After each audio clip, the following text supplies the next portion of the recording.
आज हम देखने वाले हैं basically sine inverse sine x, cos x, इन टाइप के फंक्शंस के ग्राफ। हमने पिछले सेशन में देखा था साइन इनवर्स एक्स के ग्राफ कैसा बनता है, कॉस इनवर्स एक्स का कैसे बनता है with the help of trigo functions. तो हमने इनवर्स ट्रिगो का देखा था, ठीक है। अब उसी तरीके से अब हम देखेंगे साइन इनवर्स साइन एक्स के ग्राफ।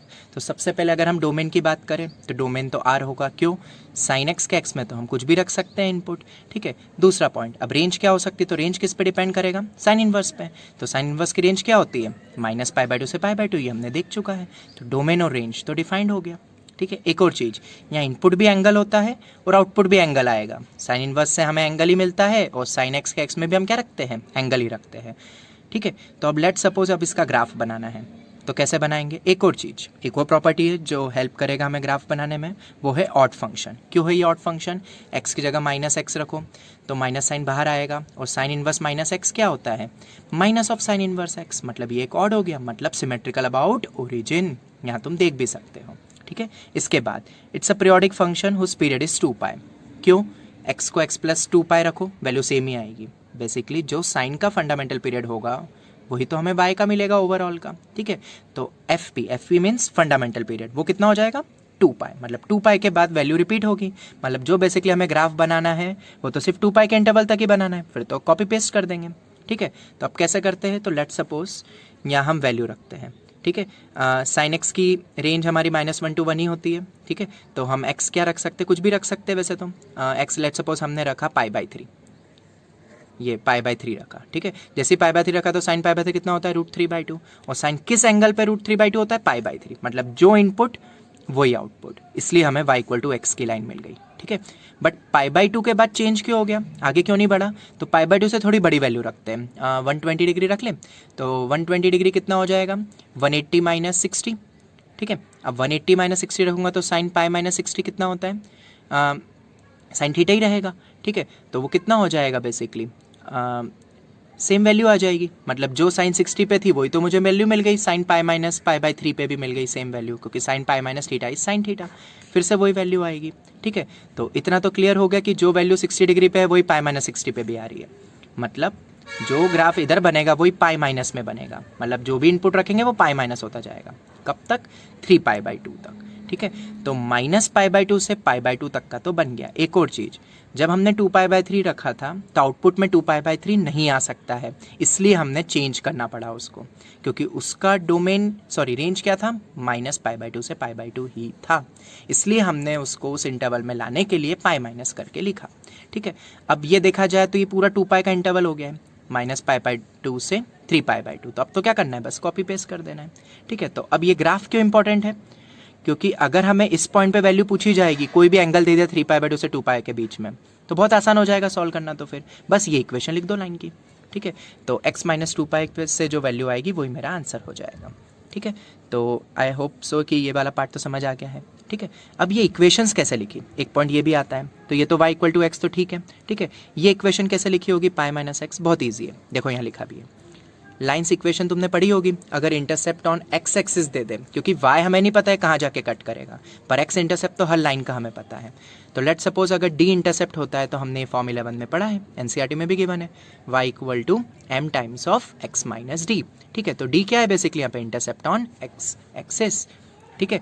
तो अब हम देख सकते हैं अगर इस लाइन की इक्वेशन निकालनी है। एक और चीज़, स्लोप की अगर मैं बात करूँ तो इट कैन बी ईदर +1 और -1, ये पॉइंट याद रखना।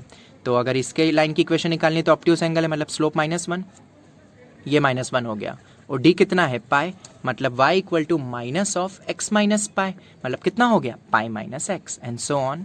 इस टाइप से सभी लाइंस की इक्वेशन मिल जाएगी, क्योंकि सभी का हमें इंटरसेप्ट ऑन x एक्सिस पता है, स्लोप या तो 1 या तो -1, इस टाइप से, ठीक है। तो ग्राफ क्लियर हो गया। पहले तो हिट एंड ट्रायल वैल्यू रखी, जैसे 2π तक ग्राफ बन गया, कॉपी पेस्ट कर दिया। एक और चीज़ थी, जैसा ग्राफ ऊपर बनेगा वैसे ग्राफ नीचे बनेगा, क्यों? ऑड फंक्शन, मतलब सिमेट्रिकल अबाउट ओरिजिन, ठीक है। तो कुछ चीज़ें हमें इसके ग्राफ से हमें क्लियर हो गई। तो पहला पॉइंट तो क्या क्लियर हुआ कि अगर sign inverse sine x x होता है, कब होता है? जब x मेरा -π/2 से π/2 होता है, तो इसकी वैल्यू x ही आएगी, क्योंकि y = x है। साइन इनवर्स साइन एक्स की वैल्यू हमेशा x नहीं होता है, याद रखना, बहुत इंपॉर्टेंट पॉइंट है, बहुत ही ज़्यादा। ये कब होता है? जब x मेरा -π/2 से π/2 होगा। तो sine inverse sine x π - x भी हो सकता है, कब? देखो ये रहा, जब ये वाली लाइन की इक्वेशन आएगी मतलब किस इंटरवल में, π/2 से 3π/2, ठीक है। तो pi minus x and so on, मतलब बस तुम्हें कोई इंटरवल दे दे, तुम्हें बस लाइन की इक्वेशन लिखनी है, बस ये याद रखना। I am stressing once again in this point कि sine inverse sine x x नहीं होता है, और एक्स का डोमेन आर है, हम एक्स की जगह कुछ भी रख सकते हैं। साइन इनवर्स एक्स में तो हम एक्स को -1 to 1 के अकॉर्डिंगली रखते थे, पर यहाँ तो हम एक्स कुछ भी रख सकते हैं क्योंकि डिफाइंड होगा वो हर एक्स की वैल्यू के लिए, ठीक है। अब मान लो साइन इनवर्स साइन 3 है, देखो क्वेश्चन एग्जाम में ऐसे आएंगे, साइन इनवर्स साइन 3, ये तो बेसिकली बोर्ड एग्जाम में ऐसे क्वेश्चन आते हैं। तो साइन इनवर्स साइन 3, देखो ग्राफ में देखते हैं 3 किधर आएगा, ये π/2 है, 1.57 होता है, तो कहीं यहाँ पर आएगा 3, क्यों यहाँ पे क्यों आएगा 3, क्योंकि ये बेसिकली हमारा 3.14 है। तो इक्वेशन क्या है, पाई माइनस एक्स, मतलब आंसर क्या हो गया, एक्स है ना मेरा 3, π-3, जब x मेरा π/2 से 3π/2 के बीच में है, डायरेक्ट हो गया ग्राफ से। ऐसे साइन इनवर्स साइन 4 पूछेंगे तो वो भी तुम निकाल सकते हो, साइन इनवर्स साइन 6 पूछेंगे वो भी निकल सकता है, इनकी वैल्यूज़। हाँ एक और चीज़, ये सब पाई वाली है ना, ये सब डेसिमल में याद होनी चाहिए वैल्यू, तो फटाफट निकल जाता है। तो I would request you all कि सभी ना इनकी डेसिमल में वैल्यूज़ भी याद रख लो, ठीक है। तो ये क्लियर हो गया। पर अगर मैंने पूछा तुमसे, let suppose sign inverse sign 50, sign inverse sign 100, तो हम ग्राफ से नहीं जा पाएंगे, मतलब जाएंगे पर आ भी जाएगा आंसर, बट थोड़ा लंबा जाएगा, ठीक है। तो method 1 is by graph, but अब हम इसको मैथमेटिकली भी देखते हैं। Graph is important and equations are important, आगे बहुत काम आएगा। हम आगे जो भी पढ़ेंगे ना तो वो ग्राफ्स के बेस पे ही पढ़ेंगे, पर अगर वैल्यू निकालनी हो तो मैथमेटिकल वे भी है हमारे पास, जो कि बोर्ड में ये वाला ही एप्लीकेबल होता है। बेसिकली ग्राफ से कर सकते हो, बट ग्राफ इतना डिटेल में बोर्ड एग्जाम में नहीं गिवन रहता है एनसीईआरटी में, इसलिए we will prefer in board method number 2। और ये भी लॉजिकल है, बहुत अच्छा लॉजिकल पॉइंट है। कितना दिया है, साइन इनवर्स साइन 50, राइट 50 है, तो मुझे क्या करना है, बेसिकली इस 50 को मुझे इस इंटरवल में लाना है। ये तो पक्का है कि ये पीरियोडिक फंक्शन है, मैं ला सकता हूँ 50 को चेंज करके, ठीक है। -π/2 से π/2 मतलब -1.57 से 1.57, ये रेडियन है। जब तक डिग्री डिफाइन नहीं करें हम उसको क्या मानते हैं, नंबर को हमेशा रेडियन में मानते हैं। तो इस इंटरवल में लाना है, मतलब 50 को इस इंटरवल में लाना है। कैसे ला सकते हैं, तो ऑब्वियसली मैं n π कुछ सब्ट्रैक्ट करूंगा इसमें, मुझे पता है क्योंकि n π पे ट्रिगो फंक्शन चेंज नहीं होता है, ठीक है। But plus minus sign change हो सकती, तो वो हम देख लेंगे बाद में, ठीक है। तो चलो देखते हैं, तो अब कितना ऐड सब्ट्रैक्ट करेंगे 50 में कि इस इंटरवल में आ जाए वैल्यू। एक और चीज़, सब्ट्रैक्ट तो पक्का करना पड़ेगा क्योंकि कम लानी है वैल्यू 50 से, और जब भी हम सब्ट्रैक्ट करते हैं तो हमें ऐड भी करना पड़ेगा, क्योंकि मैंने तुम्हें हर बार बताया ये हमारी घर की खेती नहीं होती है राइट। अगर हम सब्ट्रैक्ट कर रहे हैं तो हमें ऐड भी करना पड़ेगा। ओवरऑल जो इनपुट था वही इनपुट रहना चाहिए, ये बहुत इंपॉर्टेंट पॉइंट था। तो अब कैसे पता लगाएंगे कितना सब्ट्रैक्ट करें, तो लॉजिकल वे में जाते हैं। कुछ n π करना है ना, तो 50 को अप्रॉक्सीमेटली 3 से डिवाइड करो, 3.14 या 3 से करो तो 16 पॉइंट समथिंग या ऐसा कुछ आ जाएगा तुम्हारे पास, ठीक है। अब 16 पॉइंट समथिंग आ रहा है, मतलब हम एक बार 16 π करके देख लेते हैं। समझ में आ गया, हमेशा 3 से डिवाइड करो जो भी इनपुट है, जैसे 100 है तो हम 3 से डिवाइड करके देखेंगे। फिर वैल्यू निकाल के भी देखना है, क्यों, क्योंकि हमने 0.14 को ध्यान में नहीं रखा था, ठीक है। तो अब 16 π की वैल्यू देखोगे तो कितना आ रहा है, 50.24, 3.14 पूरा मल्टीप्लाई करना, इंटू 3 करोगे वैल्यू में फ़र्क पड़ जाएगा बहुत ज़्यादा है। I am stressing at this point once again, ठीक है, हमेशा 3.14 से ही करना है। तो कितना हो जाएगा 16 इंटू 3.14, 50.24। तो अगर मैंने 50 को इस वैल्यू से सब्ट्रैक्ट करा तो वैल्यू कुछ पॉइंट में आएगी, और वो पॉइंट फ्रैक्शनल वैल्यू इस इंटरवल में है, मेरा काम हो जाएगा। और मैं इस इंटरवल में क्यों ला रहा हूँ, because I know one thing, what, sign inverse sine x क्या होता है, एक्स होता है, अगर एक्स इस इंटरवल में होता है तो, ठीक है। तो देखो अब 50 में से 16 π सब्ट्रैक्ट करा तो ऐड भी करना पड़ेगा। Now sine 2n π plus theta पता है ये सेम होता है, तो 16 π हट गया, 50 माइनस 16 π। अब 50 माइनस 16 π याद रखना, ये हमारे उसी इंटरवल में, किसमें, इसमें, वैल्यू निकाल के भी देख सकते हो, वही तो देखा था हमने। तो साइन इनवर्स साइन एक्स को मैं डायरेक्ट क्या लिख सकता हूँ, एक्स, क्योंकि वो इस इंटरवल में ही है, तभी हम एक्स लिख सकते हैं। और फाइनल आंसर याद रखना, will lie in the range of sine inverse, और वो रेंज क्या है, बेसिकली ये जो भी वैल्यू होगी वो -π/2 से π/2 के बीच में ही होगी, याद रखना, ठीक है, -π/2 से π/2 के बीच में ही होगी। तो ये मैं क्यों बता रहा हूँ, क्योंकि बताऊँ ऑप्शंस कैसे रहते हैं एग्जाम में, इसकी वैल्यू निकालनी है। तो ऑप्शन में एक ये होगा, ठीक है, एक ऑप्शन हो जाएगा बेसिकली 50 माइनस 15 π, 51 माइनस 16 π। तो कई बार तो क्या होता है, जो 2-3 ऑप्शन होते हैं ना, वो -1.57 से 1.57 के बीच में ही नहीं है, तो वो तो वैसे ही गलत हो जाएंगे, क्योंकि रेंज में ही नहीं है, तो कैसे आंसर हो सकता है वो, ठीक है। तो ऑब्जेक्टिव अप्रोच के लिए काम आ सकता है, और अगर हमने कोई गलती तो नहीं करी वो भी पकड़ में आ जाएगी, ठीक है। आगे बढ़ते हैं, तो हमेशा जो आंसर आएगा ना वो जो भी ट्रिगो इन्वर्स वाला फंक्शन है उसकी रेंज में ही होगा, याद रखना। अब जैसे साइन इनवर्स साइन 100 है, अब ये तो तुम समझ गए होंगे। अब 100 को लाना है तो 100 को 3 से डिवाइड करा, 33 पॉइंट आ रहा है, तो मैंने एक बार 33 पाई करा, देखो 103.62। मैं 100 को इससे अगर सब्ट्रैक्ट करता हूँ, ठीक है, तो एप्लीकेबल नहीं होगा, क्योंकि जो सब्ट्रैक्ट करके आएगा ना, देख लेना माइनस ऑफ करके जो आएगा 3 पॉइंट समथिंग, तो वो इस इंटरवल में नहीं है। इसलिए मैंने क्या करा, और कम करा, क्योंकि बहुत ज़्यादा हो गई थी वैल्यू, इसके बीच में ही रखना है, तो अब 32 पाई रखा। देखा, इसलिए 3.14 का इंपॉर्टेंस हो जाता है। तो कितना आ रहा है 100.48, ठीक है। अब 100.48 को मतलब 100 माइनस 100.48 कितना हो जाएगा, बेसिकली ये माइनस ऑफ 0.48 हो जाएगा, जो इस इंटरवल में है माइनस 0.48, मतलब मैं सब्ट्रैक्ट किससे करूँगा, 32 पाई से। तो 32 ऐड भी करना पड़ेगा, जैसा मैंने बताया हमेशा घर की खेती नहीं होती है, तो sign 2n pi plus theta पे तो सेम ही होता है, तो ये आ गया। अब साइन इनवर्स साइन एक्स को एक्स लिख सकता हूँ, क्योंकि ये वैल्यू हमारी इसी इंटरवल के बीच में, तुम क्रॉस चेक भी करके देख सकते हो, वही तो करा था हमने। तो ये हमारा आंसर भी फाइनली उसी रेंज में ही है, आंसर आ गया, ठीक है। तो अगर वैल्यू देते रेडियन में बहुत बड़ी बड़ी, क्योंकि हमें पता है कि डोमेन क्या है, आर है, तो उसको कैसे हम इस गिवन इंटरवल में लाते हैं, ताकि क्या रीज़न है, ताकि इस इंटरवल में आ जाए, तो वैल्यू हमें पता है साइन इनवर्स साइन एक्स क्या होता है, एक्स होता है इस इंटरवल में, तो समझ में आ गया होगा। अगर ये नेगेटिव में होता तो क्या करते हैं, आगे हम देखेंगे ऐसे भी क्वेश्चन, तो तुम्हें क्लियर हो जाएगा। तो उसमें कुछ नहीं करना है, सब्ट्रैक्ट होगा तो हमें ऐड करना पड़ता है, ताकि उस इंटरवल में लाएंगे, पर हमें वो करना ही नहीं है, हम माइनस को बाहर निकाल सकते हैं। क्यों, क्योंकि अगर ये साइन इनवर्स साइन 50 माइनस 50 होता, तो हमें पता है साइन इनवर्स साइन एक्स क्या है, ऑड फंक्शन, माइनस साइन बाहर आ जाएगी, इसमें से बाहर और इसमें से भी बाहर, तो जो भी आंसर आ रहा है, अगर माइनस 50 होता तो आंसर क्या हो जाता, माइनस 50 प्लस 16 ऑड फंक्शन। तो माइनस को पहले बाहर कर दो और फिर नॉर्मली सॉल्व करो, ठीक है। चलो, तो ये साइन का पूरा पार्ट खत्म हुआ। अब फटाफट हम दूसरे भी देख लेते हैं, हमें कॉन्सेप्ट तो समझ आ गई है, ठीक है। कॉस इनवर्स कॉस एक्स, अब कॉस इनवर्स कॉस एक्स में बात करेंगे तो कॉस इनवर्स की रेंज हमें पता है 0 से पाए, वही रहेगी, और कॉस एक्स का डोमेन क्या होता है, आर होता है। तब तो ये समझ में आ गया होगा कि रेंज इसके अकॉर्डिंग चलता है, डोमेन इसके अकॉर्डिंग जो अंदर फंक्शन है, ये हो गया। पीरियोडिक फंक्शन इसी के अकॉर्डिंग होगा, 2 पाई पे सेम होगी वैल्यू, और इसके बाद इवन फंक्शन, इवन फंक्शन क्यों, कॉस और माइनस थीटा क्या होता है, कॉस थीटा। तो ग्राफ बनाना तो बहुत आसान हो गया, क्योंकि इवन फंक्शन हमेशा क्या होता है, सिमेट्रिकल अबाउट वाई एक्सिस, जैसा इधर वैसा ही उधर, ठीक है। अब वैल्यू रखते जाओ, जैसे रखा हमने हाफ नहीं सॉरी एंगल रखते हैं हम, तो यहाँ पे तो हमने रखा let's suppose 60 degree, pi by 3, तो कॉस 60 डिग्री कितना होता है, हाफ, और कॉस इनवर्स हाफ मतलब कॉस किस एंगल पे हाफ होता है, 60, मतलब जो इनपुट वही आउटपुट, इसलिए y equal to x. But फिर से वही चीज़, कॉस इनवर्स कॉस एक्स हमेशा x नहीं होता है, क्यों, 0 से पाई तक तो चलता गया, एंगल ही होगा इनपुट भी और एंगल ही होगा आउटपुट, रेंज हमारा 0 से पाई है, तो पाई के अगर मैं आगे बढ़ा तो ग्राफ को ऊपर नहीं लेके जा सकता, क्योंकि रेंज तो हमारी फिक्स है, रेस्ट्रिक्टेड है, पाई तक ही है, तो उसकी वैल्यू कम होगी। तो अब कैसे करते हैं, कोई सा भी एंगल देख लो आगे रख के, पाई प्लस थीटा अगर रख के देखते हो तो अपने आप ही ये वैल्यू आ जाएगी, ठीक है, 2 पाई माइनस एक्स। देखो अब इसको ऐसे भी देख सकते हैं, मुझे आगे ग्राफ ही नहीं बनाना है, हमें पता है माइनस पाई से 0 में वही ग्राफ होगा जो 0 से पाई में होगा, 0 से पाई हमने बना दिया है, ठीक है। क्यों, ये इवन फंक्शन है, ये पूरा इंटरवल कितना हो गया, 2 पाई का, तो बस एफ पी तो हमें पता ही है फंडामेंटल 2 पाई, कॉपी पेस्ट कर दो, तो इसके बाद ऐसे ही बनेगा, और इंटरवल हमें दिख ही रहा है।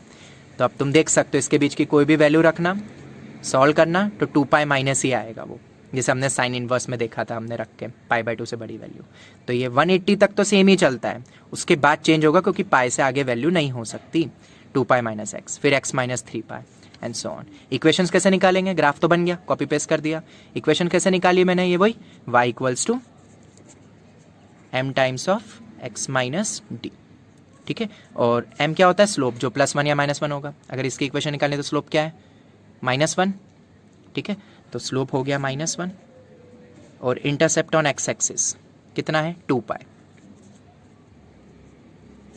तो कितना हो गया बेसिकली -x प्लस 2 पाई, 2 पाई माइनस एक्स, नेगेटिव में भी निकाल सकता हूँ। स्लोप कितना है इसका, 1, इंटरसेप्ट कितना है, -2 पाई, स्लोप 1 -2 पाई, तो प्लस हो जाएगा, तो x प्लस 2 पाई, जैसे इक्वेशन निकल गई। और इक्वेशन कहाँ फ़ायदा देती है, इन टाइप की वैल्यूज़ निकालने में, अगर इनपुट आगे बढ़ा दिया तो, क्योंकि डोमेन तो हमारा r है। तो cos inverse cos x 2 pi minus x कब होगा, जब इनपुट हमारा पाई से 2 पाई के बीच में है, मतलब 3.14 से 6 पॉइंट समथिंग के बीच का कुछ भी इनपुट रखोगे तो 2 pi minus input will be the final answer. फिर से वही चीज़ बोलूँगा, cos inverse cos x x होता है, इसको रट मत लेना। ये कब होता है, जब x मेरा 0 से पाई होगा।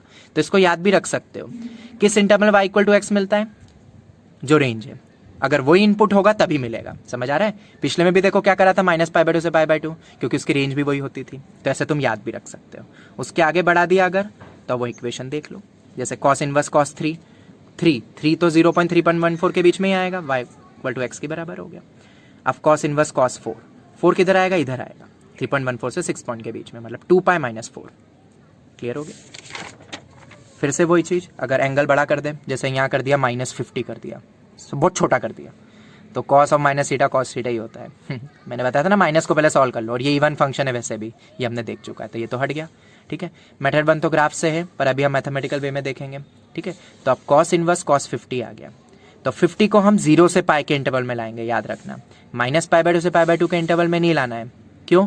-π/2 से π/2 तो साइन इनवर्स का होता था हमारा इंटरवल। ठीक है, यहाँ पे cos इनवर्स cos x कब होता है, 0 से पाई के बीच में, ना कि -π/2 से π/2 के बीच में, मतलब 0 से 3.14 के बीच में। तो 50 को इस इंटरवल में कैसे लाएंगे, वही nπ का यूज़ करेंगे, ये तो हमने देख चुका है। तो पहले हम रैंडमली 3 से डिवाइड करके देखते हैं, तो कितना आ रहा है, अप्रॉक्सीमेटली के लिए 16 पॉइंट समथिंग आ रहा है। तो फिर से हम 16 × 3.14 देखेंगे, मैंने बताया था ना फ़र्क पड़ जाता है, वो देखो यहाँ पड़ेगा, ये कितना आ रहा है, 16 × 3.14 50.24। तो 50 को अगर मैं 16π से सब्ट्रैक्ट करता हूँ तो नेगेटिव वैल्यू आएगी। आई एम रिपीटिंग, 50 - 16π नेगेटिव में 0.6 या ऐसा कुछ आएगा, मतलब नेगेटिव 0.24 आएगा। तो ये तो पक्का गलत हो गया। क्यों? क्योंकि हमें तो 0 से 3.14 लाना था, हमें तो नेगेटिव मिल रहा है, तो हमें तो बेसिकली पॉजिटिव वैल्यू चाहिएगी। तो मैंने अब क्या लेकर देखा, 15π, 15 × 3.14 करके देखना, 3.14 पूरा लेना, 3 मत ले लेना, 3.1 मत लेना, 3.14 हमेशा लेना, तो 47.1 आ रहा है। और अब 50 को अगर 47.1 से सब्ट्रैक्ट करोगे तो डेफिनेटली तुम्हें 2.9 समथिंग मिलेगा, और 2.9 इसमें आ रहा है। तो उस वैल्यू को हम cos इनवर्स cos x को x लिख देंगे। तो हमें किससे सब्ट्रैक्ट करना पड़ेगा, 15π। कर की खेती नहीं है तो ऐड भी करना पड़ेगा, वैल्यू सेम रहनी चाहिए, तो ऐड और सब्ट्रैक्ट दोनों करा। अब cos 15π + θ क्या होता है, cos 15π + θ थर्ड क्वाड्रेंट में जा रहा है, थर्ड क्वाड्रेंट में तो cos नेगेटिव होता है, तो माइनस साइन बाहर आ गई। ठीक है, ये पूरा थीटा है, इसको पूरा थीटा रखो, 15π + θ, तो माइनस बाहर आ गया। ठीक है, मैं लिख भी देता हूँ यहाँ पे, this is nothing but theta. ठीक है, तो माइनस बाहर आ गया। अब पूरे में से बाहर, पूरे में से माइनस मत हटा देना, cos इनवर्स माइनस ये कैपिटल X मानो, तो ये कितना हो जाता है, cos inverse - x, pi minus cos inverse x, ये हमने देख चुका है, तो पाई माइनस cos इनवर्स ये लिख दिया। अब तो ये हमें पता ही कि वैल्यू इसी इंटरवल में, ये देख ही चुका था हमने, तो अब पाई माइनस ये वैल्यू जो इनपुट है वही आउटपुट हो जाएगा, क्योंकि इस इंटरवल में ही है। तो पाई -15 - 15π सॉल्व करो, 16 - 50, और ये उसी रेंज में, किस रेंज में, बेसिकली क्लोज 0 से पाई, सॉरी, और उसी में तो आंसर आना था, क्रॉस चेक भी करके देख सकते हो। ठीक है, तो ये समझ में आ गया। कॉस में भी अगर बड़ा एंगल होगा तो कैसे करेंगे। ठीक है, तो अब मेरे ख्याल से तुम वैल्यूज़ तो निकाल सकते हो, तो अब बस हम ग्राफ देख ले तो भी काम हो जाएगा। ठीक है, तो y = tan inverse tan x का। अब इसका ग्राफ कैसे बनेगा, फिर से वही tan के अकॉर्डिंग हमें क्या मिलेगा, डोमेन, ये रहा tan का डोमेन। रेंज क्या होती है, tan इनवर्स की -π/2 से π/2 ओपन, ये रहा। अब तो क्लियर होता जाएगा। रेंज पीरियोडिक फंक्शन होगा, हाँ, वो किससे पता चलेगा, tan x का जो होगा, और वो कितना होता है, पाई, ये पाई। और ये ऑड फंक्शन है, माइनस इससे बाहर निकलेगा, इससे भी बाहर। ठीक है, तो ये ओवरऑल फंक्शन क्या हो गया, ऑड। ऑड हो गया तो सिमेट्रिकल अबाउट ओरिजिन, पहला पॉइंट। दूसरा, इसका पीरियड कितना है, पाई, तो मुझे बस पाई तक ही बनाना है। ठीक है, फिर से वही -π/2 से π/2 के इंटरवल में मैंने बताया था ना, वो इनपुट रखो जो कि रेंज है, तो उसमें मुझे सेम ही मिलता है हमेशा। तो -π/2 से π/2 में y = x ही होगा। आगे बनाना ही नहीं है ग्राफ, क्यों, क्योंकि पीरियड हो गया। ये पूरी जर्नी कितने इंटरवल की हुई, पाई की हुई। फंडामेंटल पीरियड कितना है, पाई, कॉपी पेस्ट, ये बना दिया। ठीक है, तो अब तो क्लियर हो ही गया होगा। इक्वेशंस कैसे निकालेंगे, y = m times of x - d। m कितना है, स्लोप कितना है, 1। देखो एक खास बात है, tan इनवर्स tan x के हर एक लाइन का स्लोप कितना होता है, +1। ये बहुत इंपॉर्टेंट पॉइंट है। ये मैं क्यों बता रहा हूँ, जब इस टाइप के क्वेश्चंस का जब तुम आगे जाके डिफ्रेंसिएशन करोगे तो हमें केसेस नहीं लेना पड़ेगा, क्योंकि इसका भी डेरिवेटिव इस इंटरवल में 1 होगा, इसका भी 1 होगा, सबके डेरिवेटिव सेम रहेंगे, क्योंकि स्लोप हमेशा 1 ही है। ठीक है, ये खैर आगे हम देखेंगे और डिटेल में। ये तो एक लॉजिकल पॉइंट था जो हमने देखा, कॉपी पेस्ट कर दिया। इक्वेशंस तुम्हें पता ही है, m times of x - d से निकालना है, ये हो गया। tan इनवर्स tan 1 होगा, -1.57 से 1.57 के बीच में है। tan इनवर्स tan 3 3 - π, 3 इस इंटरवल में आएगा, तो 3 - π। और अगर बड़ी वैल्यू होगी तो किस इंटरवल में लाओगे आप, -π/2 से π/2 में लाना पड़ेगा, क्योंकि tan इनवर्स tan x कब होता है, इस इंटरवल में। देखो फिर से यहाँ माइनस है, तो माइनस को पहले हटाते हैं, ऑड फंक्शन है, माइनस पूरा बाहर आ गया। चलो माइनस तो गया, कॉस में क्यों नहीं आया था, क्योंकि वो इवन फंक्शन था। ठीक है, तो 50 को कैसे लाएंगे, वही सेम कॉन्सेप्ट, 16 वही बिल्कुल सेम, ऐड करा है तो सब्ट्रैक्ट भी करना है, और हमें सब्ट्रैक्ट वाला पूरा ये एंगल थीटा मान लेना। ये पूरा कितना हो जाएगा बेसिकली, थीटा। ठीक है, और tan इनवर्स ये कैपिटल X है, तो ये आ गया, बाहर ऑलरेडी माइनस था, ये आ गया, और ये उसी रेंज में है, इसमें मेरे को आंसर चाहिए था। ठीक है, मतलब जो भी वैल्यू दे पहले नेगेटिव को तो रफा दफा करो, फिर जो भी इनपुट है उस इनपुट को ले आओ इस इंटरवल में, या टू बी और इफ वी जनरलाइज कि जो उसका वैल्यू होता है, जो डोमेन रेंज के अकॉर्डिंगली अपने देखा ना, जो रेंज होता है उस इंटरवल में ले आओ, कैसे भी करके। जैसे कॉस में हमारा था 0 से 3.14, साइन और tan में -1.57 से 1.57, और इन दोनों पे ओपन होता है क्योंकि tan डिफाइन नहीं होता है, इसलिए हमने वही डोमेन भी लिखा था। ठीक है, चलो अब रही बात कॉट की, तो अब ये तो बिल्कुल सिमिलर ही हो गया। Cot inverse cot x period pi, क्या होता है डोमेन कॉट का, क्या होता है कॉट इनवर्स की रेंज 0 से पाए open, neither odd nor even होगा ये, क्यों, क्योंकि अगर यहाँ माइनस करते हो तो cot of minus x minus cot x होगा, और cot inverse minus cot x pi minus हो जाता है, तो वो नहीं ऑड है नहीं इवन है, क्योंकि माइनस ना तो गई, नहीं होल माइनस बाहर आया, इसलिए ये नीदर ऑड नॉर इवन है। इसलिए तुम देख सकते हो, अगर ये इवन होता तो ये लाइन ऐसी जाती, सिमेट्रिकल अबाउट वाई एक्सिस, और अगर ऑड होता तो जैसा ऊपर वैसा ही नीचे, तो तुम देख सकते हो। पर बनाना हमें किस इंटरवल में, बस 0 से पाई के इंटरवल में, क्यों, पीरियड इसका पाई है, और 0 से पाई मैंने बताया था ना, वही इनपुट रखो जो रेंज है, तो उसमें हमेशा एक्स ही होता है, तुम एंगल्स रख रख के भी देख सकते हो। तो वो बना दिया, कॉपी पेस्ट कर दिया। इक्वेशंस यू नो कैसे निकालते हैं, इन सब पे नॉट डिफाइन क्यों, 0 नहीं रख सकता इसमें, पाई भी नहीं रख सकता, तो ऐसी लाइंस बन गई पैरेलल लाइंस। इसमें भी एक खास बात है, सभी में क्या है, स्लोप कितना है, 1 है, तो डेरिवेटिव करोगे हर एक लाइन का या इस फंक्शन का किसी भी इंटरवल में, इसमें या किसी में भी, तो स्लोप 1 ही आएगा। वैल्यू समझ आई जाएगी, कॉट इनवर्स कॉट 3। अब 0 से 3.14, हमेशा पाए तो तुम बोलते ही थे, अब 3.14 को, कि हमेशा रेडियन में वैल्यूज पूछी जाती है, डिग्री में तो फिर तो तुम खुद ही कन्वर्ट कर लोगे कॉट को, उसमें तो कुछ है ही नहीं, पर रेडियन में दे तो टफ होता है, तो वो हमने देख चुका है पिछले एग्जाम्पल्स में। तो 5 है, पाई से 2 पाई के बीच में, फटाफट ग्राफ से देख लो, आ जाएगा। अगर एंगल्स बड़े हो तो जैसे यहाँ 100 दे दिया, पहले माइनस को हटाएंगे, अब देखो नीदर और नॉर इवन है, ध्यान देना, ऑड होता तो पूरा माइनस बाहर आ जाता, इवन होता तो हट ही जाता, पर ये नीदर और नॉर इवन है, तो देखो कैसे सॉल्व करा। Cot inverse cot of -100 minus cot 100, और कॉट इनवर्स माइनस एक्स, इसको कैपिटल एक्स बोलो, कॉट इनवर्स माइनस एक्स, तो कितना हो जाएगा, pi minus cot inverse x, x क्या है बेसिकली, कॉट 100 गया। अब 100 को लेकर आना है, डिवाइड बाय 3 करा, 33.3 आ रहा है, तो एक बार 33 पाई देखा, 103.62, 100 को 103.62 से सब्ट्रैक्ट करोगे तो 0 से पाई कभी नहीं आएगा, नेगेटिव आ जाएगा। हमें किस इंटरवल में लाना है बेसिकली, 0 से पाई के इंटरवल में, तो वो तो मिलेगा नहीं। तो हमने 32 पाई देखा, बहुत ज़्यादा ही सब्ट्रैक्ट हो गई, बड़ी वैल्यू सब्ट्रैक्ट हो गई, इससे तो थोड़ी कम करनी पड़ेगी ना, वरना तो नेगेटिव हो जाएगा, नेगेटिव हो नहीं सकता। हमें पता है रेंज कितनी होती है 0 से पाई ओपन, पॉजिटिव। फिर 32 पाई पे भी नहीं आ रहा है, 31 इंटू 3.14 देखो यहाँ मिला, और 97.34 को 100 से सब्ट्रैक्ट करोगे तो 2 पॉइंट समथिंग आ जाएगा उसी इंटरवल में। ठीक है, तो अब सब्ट्रैक्ट करना है, एस वी नो, घर की खेती नहीं है तो ऐड भी करना पड़ेगा। अब 31 pi plus theta, third quadrant, ठीक है, ऑड है ना, तो थर्ड क्वाड्रेंट में जाएगा, मतलब प्लस ही होता है, tan और cot का तो घर होता है वो, तो इसलिए 31 पाई ऐसे ही हट गया। एन पाई पे चेंज नहीं होता, इसलिए हम हमेशा एन पाई के अकॉर्डिंगली देख रहे हैं। तुम सोच सकते थे सर π/2 के फॉर्म में लिखो तो उसमें cot 10 में आ जाता, और cot इनवर्स 10 तो अभी हमें फिलहाल पता नहीं है, इसीलिए हम एन पाई का यूज़ कर रहे हैं हर बार। तो ये तो हट गया, पॉजिटिव ही है, ये आ गया, cot inverse cot x is x, pi minus तो पहले ही चल गया था बाहर क्योंकि माइनस था, माइनस नहीं होता तो पाई माइनस नहीं आता, तो आंसर ये हो जाता, बट जैसा कि माइनस था ये आ गया। अब तुम देख सकते हो ये पूरी वैल्यू इसी इंटरवल के बीच में, क्रॉस चेक कर लेना। ठीक है, इसके बाद चलो तब फटाफट cosec इनवर्स cosec x भी देख लेते हैं। cosec x का domain we know r minus n pi, क्यों, क्योंकि साइन 0 एन पाई पे डिफाइंड नहीं होते हैं, मतलब 0 होते हैं, तो cosec डिफाइंड नहीं होता है, इसलिए cosec इनवर्स के अकॉर्डिंगली रेंज होगी, ये हो गया। और उसी इंटरवल में हमें cosec इनवर्स cosec x मिलता है। पीरियड हमें पता है 2 पाई होता है cosec x का, और ये ऑड फंक्शन है, माइनस बाहर आएगी, एक और बाहर माइनस आ जाएगा। ठीक है, तो अब ये ऑड फंक्शन तो क्लियर हो गया, सिमेट्रिकल बट ओरिजिन है। ग्राफ बनाना बिल्कुल देखो सिमिलर है, किसके जैसा है, साइन जैसा ही है, बस 0 पाई 2 पाई पर नॉट डिफाइन हो गया। तो ग्राफ इज सिमेट्रिकल क्योंकि डोमेन रेंज भी उसी अकॉर्डिंग में, बस ये कुछ हट गया था इसलिए रेंज के अकॉर्डिंग भी हट गया इसलिए ओपन आ गया। ठीक है, बिल्कुल सेम चल रहा है, देख सकते हो तुम, वहाँ पे भी ऐसे ही कुछ था, बस ये वहाँ पे तो पूरे इंटरवल में डिफाइंड था, यहाँ कुछ इंटरवल में हट गया। तब ये तो तुम्हें क्लियर हो गया होगा, equations you know very well कैसे ग्राफ बनता है, वैल्यूज़ तब तुम निकाल सकते हो। ठीक है, तो आगे बढ़ते हैं। ऐसे ही फाइनली एक और कौन सा आता है, सेक इनवर्स सेक एक्स। अब फिर से वही, सेक का domain r minus n pi plus pi by two, range sec inverse के अकॉर्डिंगली 0 से पाई, पर पाई बाई टू पे डिफाइंड नहीं होता है इसलिए हट गया। और इसी रेंज का इनपुट होगा तो sec inverse sec x x होगा, क्योंकि डोमेन तो हम ये पूरे वैल्यूज़ रख सकते हैं एक्सेप्ट दिस वैल्यूज़।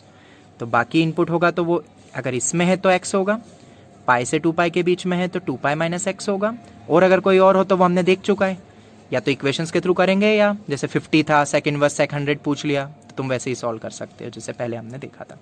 ठीक है, पीरियोडिक फंक्शन इवन फंक्शन, हाँ सेक और माइनस ईटा इवन ही होता है, तो अगर इवन होता है 2 पाई है तो अब तो बहुत ईजी हो गया।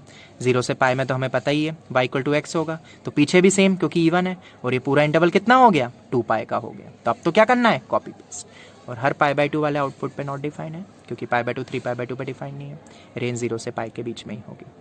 तो ये बन गया ग्राफ। ठीक है, तो आई होप ये चीज़ें क्लियर हो गई होगी। ठीक है, ग्राफ्स बहुत इंपॉर्टेंट है, नंबर 1 पॉइंट, एंड नंबर 2 दूसरा पॉइंट क्या है, इनकी इक्वेशंस आगे बहुत काम आएगी। ठीक है, ग्राफ याद कर लो, इक्वेशंस निकालना पता ही चल गया है, y equal to m times of x minus d. Domain range और कैसे बनाया है, 2-4 बार बनाओगे, बिना देखे बनाना, 2-4 बार बिना देखे अगर तुमने पूरे ग्राफ्स बना दिए और ये बस इतनी सी प्रॉपर्टी याद है तो आगे का इन्वर्स तुम्हें बहुत आसान लगेगा, वरना फंडामेंटली कॉन्सेप्ट वीक रह जाएगी। ठीक है, थैंक यू।